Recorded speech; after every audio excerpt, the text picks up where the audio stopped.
What's up guys, Alpha Stoutland here, and I'm finally back with some Super Smash Bros. Ultimate DLC speculation. There are plenty of characters to talk about, but there is one, or rather two in particular, that I want to talk about today.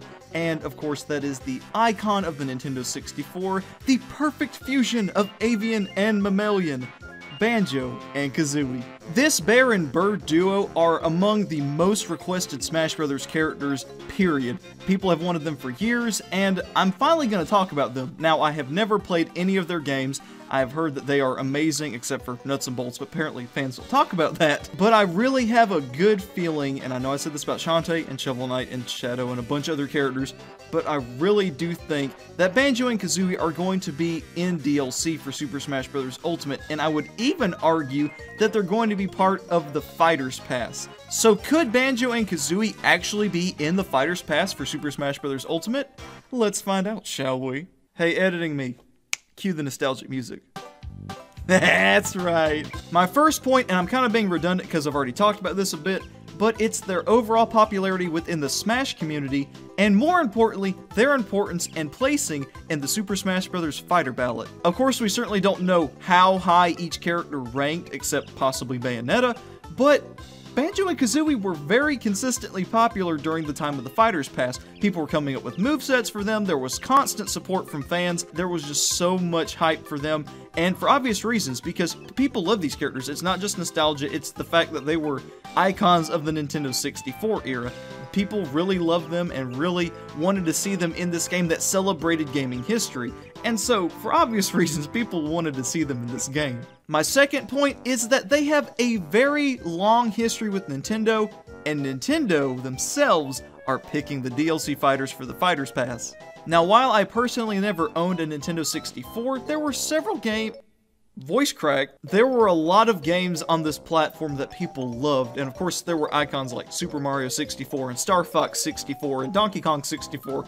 A lot of 64s. But part of the cream that rose to the top was of course Banjo Kazooie and its sequel Banjo Tooie. People loved these games. They were very iconic platforming games, and not just because of the platforming, but the characters themselves. People fell in love with Banjo and with Kazooie and their moveset and just all the stuff that they could have in this game that was just a fun platformer, and people really held on to that even after all these years, and people are still talking about Banjo Kazooie and Banjo Tooie. Especially now that Banjo Kazooie is a third party, the fact that it would harken back to an era where it was under the Nintendo umbrella and Rare and all that stuff, it would be really cool to think about and to see actually in action in Super Smash Bros. Ultimate. My third point is what I feel to be a pretty big one, and that's that Masahiro Sakurai himself actually considered them to be part of the Super Smash Bros. Melee roster. Bruh. My fourth point is that Banjo and Kazooie have already received Phil Spencer's blessing to be added to Smash, and Microsoft and Nintendo have been incredibly chummy lately. Back during the time of the Smash ballot, when inquired about Banjo and Kazooie's inclusion in Super Smash Bros. 3DS and Wii U, Phil Spencer went above and beyond on Twitter and said, yeah, I would love to see them. Phil would get money, Microsoft would get money, but the fact that he was willing to put a 20-year-old dead franchise in Smash Bros. Because fans wanted it, that's huge. And then fast forward to 2018 during the Smash Ultimate hype cycle, and people asked again if he would be willing to allow Banjo and Kazooie to be in Super Smash Bros. Ultimate, to which Phil promptly replied, yup. So the simple fact that Phil Spencer is still willing to let these two be in Smash Bros. Is a big deal, because obviously you have to have cooperation from a third party in order to put their character in Smash Bros, and that's already taken place. He's already given the okay. And the fact Nintendo and Microsoft are super duper chummy during these last several months, it only plays in Banjo and Kazooie's favor even more. You've got the Mario and Zelda skins and all the other Nintendo-made stuff in Minecraft. You've got Minecraft crossplay between Xbox and Nintendo Switch. You've got all kinds of different little crossover things. There's rumors of Xbox Live coming to the Switch. That's huge. There's just so much stuff that is pointing to someone from Microsoft getting added to Smash. And of course, it could be Steve. It could be Master Chief. It would be dope if it was Master Chief. But it could also be Banjo and Kazooie. And I really still think that of all three of those, Banjo and Kazooie is still the most likely. Of course, we could get Banjo and Steve, that's a possibility, and as long as we get both, I wouldn't mind as much, because Master Chief is pretty much just a pipe dream at this point. But I really do feel with their popularity and the history with Nintendo, Banjo and Kazooie is much more likely than Blockhead over here.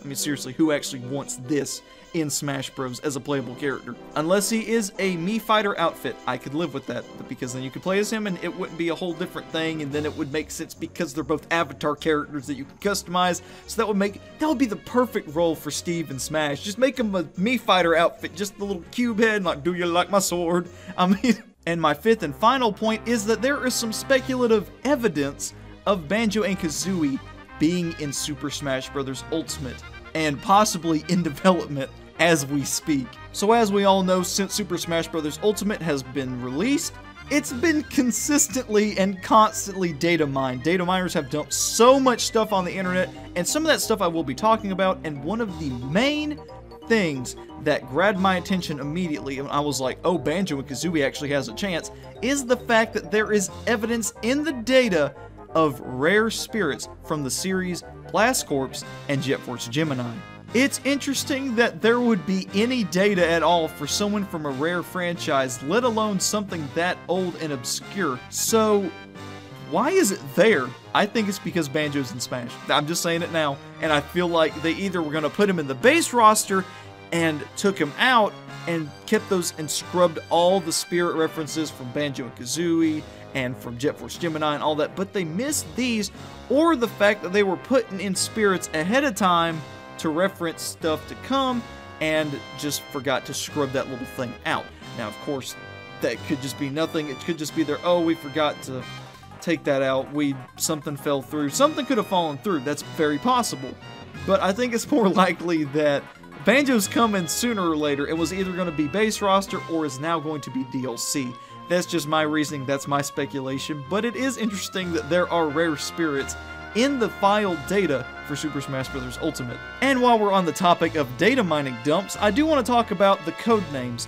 If you guys are unaware, there were 3 code names that were dropped, I think mid-January, late January, somewhere around that time. It was before Piranha Plant came out. And so the first word was Paku, which is a reference to piranha. It's like eating Paku plant. That's what Piranha Plant is called in Japan. Also, fun fact, that's where Pac-Man gets his name, because Paku, it deals with eating, and then there's also a fish called a Paku. I thought it was cool. Big tangent there, but Paku is related to a fish, Pac-Man, and Piranha Plant. Just throwing that out there. And the second code name was Jack, which of course everybody automatically assumed was Joker from Persona 5, who's going to be our first DLC fighter, and this is either a reference to the Jack playing card, because Joker, Jack, King, Queen, all different playing cards, but it could also be a reference to Jack Frost from the Shin Megami Tensei franchise, which Persona is under the umbrella of. And then the last one was Brave. Now, of course, Brave could refer to any character under the sun that's a hero. I mean, you got Sora, you got Shantae, you got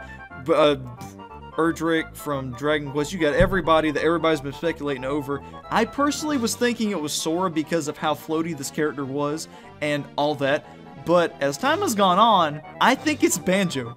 I'm boldly thinking it's Banjo, and I think Banjo is either going to be our very next DLC fighter, or he's going to be announced at E3. Now let me explain my reasoning. Brave's stats are very interesting. It's kind of a mid-weight character, fairly fast, somewhat floaty, and has a slide when they turn. And from what I've heard, Banjo has a slide when he turns. And with a bird on his back, I think that Banjo would obviously be fairly floaty in the air. And if you've seen the Ike overlay, he's very floaty, and I think Banjo fits that perfectly. And of course, the pretty mid-weight character range makes sense for a medium-sized bear that fits Banjo's height. And this is purely speculation, I'm just saying.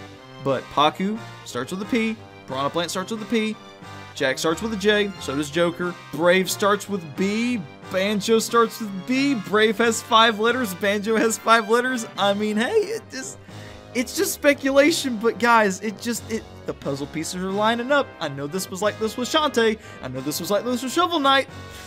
but I have a feeling that Banjo's gonna be in this game, I swear. Hey guys, me and editing here. I forgot to mention this huge bit of evidence as well. So after Piranha Plant was added to the game in the latest update, it started causing some glitches in All-Star mode and World of Light and stuff, but it also did the same thing with the Mii Sword Fighter and Duck Hunt. Now, Mii Sword Fighter could easily be Joker's base character, kind of like they did with Cloud and Ike and Zero Suit Samus and Bayonetta. So Mii Sword Fighter could either be Joker or Brave's base, while Duck Hunt could also possibly be Brave/Banjo's base for the character. So I wanted to add that because I felt like that was really important, and yeah, I apologize for forgetting it. Back to the video. I know I'm getting a little off track, but I really think that Banjo and Kazooie are going to be either our next DLC fighter or they're going to be announced at E3, because you gotta have someone super hype that fans are going to be like, oh my gosh, over at E3. And who better than a Nintendo 64 icon from the 90s that people have been asking for years in Smash, just like Ridley, just like K-Rool, just like all these other characters people have wanted. I mean, Ridley was the perfect E3 character. I think Banjo would be on the same exact level of hype and sensibility, because people want Banjo just like they wanted Ridley and K-Rool and Simon and all these other characters. And now, guys, I think it's going to be a reality. I'm calling it now. Banjo is going to make it to Smash Bros. As DLC in the Fighters Pass. I know that's bold. I know that's gutsy. I'm 2 for 3 now. I got Shovel Knight wrong. I got Shantae wrong. But I have a feeling. I really have a feeling that Banjo and Kazooie are gonna be in the Fighters Pass for Super Smash Bros. Ultimate. So now I want to hear what you guys think. Do you think Banjo and Kazooie actually has a chance at Smash Bros, or am I just crazy and Steve is gonna get in before him? I just want to hear what you guys have to say. Let me know down in the comments. Are you for Banjo? Are you for Steve? Are you for both? Are you like me? Would you love Master Chief? That would be so cool, dude. Man, I like Banjo. I love Master Chief, but he's such a pipe dream. Hey, I mean, it could happen. We got Bayonetta, we got Joker, we may be getting someone like Scorpion or Travis Touchdown. Who knows? I mean, at this point, anything is possible. We'll never see it coming. I mean, we never saw Joker coming. And if you say you did, you're lying, because no one could have seen Joker coming. I know a lot of people really want these guys, and for a long time I thought they'd be nothing more than a Duck Hunt echo, but I'm so glad I had my eyes opened by Drew and Brandon and all my other friends that are Banjo fans, because holy cow, they would make so much sense. And I really do hope Sakurai adds these guys to Smash for you guys. As always, I hope you guys enjoyed this video and expect plenty more Super Smash Bros. Ultimate stuff coming. Lots of stuff planned for the channel. I know I always say that, but there's a lot I want to do. I'm going to try and do it as quick as possible, but I definitely wanted to get this out first because I know you guys have been waiting for it for a while. And no worries, that Sora video is coming soon. So until next time, guys, God bless, and thanks for watching.